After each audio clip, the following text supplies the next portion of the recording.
শুনলাম যে সবাই বলতেছে তেলের সংকট নাই, কিন্তু পাম্পে তো বর্তমানে আমরা মানে এখন আইসা যেটা দেখতেছি যে তেলে তো মানে পাম্পে তেলই নাই। তেল নিলাম, এই তেল নেওয়া আমি মনে করছি ঈদের আনন্দের সমান। ঈদের আনন্দ যেই রকম আমার এখানে তেল নেওয়ার সেম আনন্দ একটা বাইকারের জন্য। ঘুরছিলেন, কই কই গেলেন? ঈদের দিন থেকে শুরু করে মানে এই কয়দিন আমি পাই নাই, আজকে আইসা নিলাম আর কি। বাইক ছাড়া তো চলাই যায় না, রিক্সা ভাড়া অনেক বেশি, সিএনজি এই আর কি। পরিবার নিয়েও তো আসলে ঘোরা যায় না। কিন্তু উনি তো বলছে যে তেলের কোনো সংকট নাই। হ্যাঁ, এটা তো ইনশাল্লাহ পাম্প এ যাবত আমি প্রায় 20টা ঘুরলাম, সব পাম্পে বন্ধ, আর এই জায়গায় তেল দিচ্ছে ইনশাল্লাহ।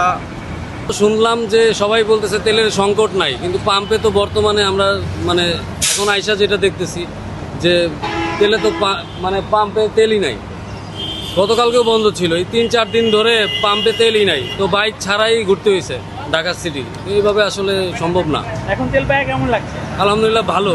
এখন ভালো লাগতেছে না, অনেক অনেক কিছুর থেকে বাঁচা যাবে, কারণ আমরা যারা বাইক চালাই তারা সাধারণত রিক্সায় চড়তে পারি না, হিসাব করে চলতে হয়। তো ভাই এইটাই হলো সবচেয়ে বড় বিষয়।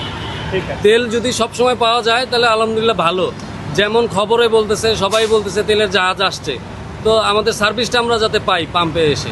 অনেকে বলছে যে তেলের দাম বাড়ানোর একটা পায়তারা চলছে। হ্যাঁ, বাড়াইলে বাড়াক, 10 টাকা 20 টাকা যদি প্রয়োজন হয় যে না তেলের দাম বাড়াইতে হবে, তাইলে বাড়াক, সমস্যা নাই, 10 টাকা 20 টাকা বাড়াই দেওয়া যাবে। কিন্তু পাম্পে যাতে এসে যাতে আমরা তেল পাই, এটা হচ্ছে সবচেয়ে বড় বিষয়। ঠিক আছে, থ্যাংক ইউ।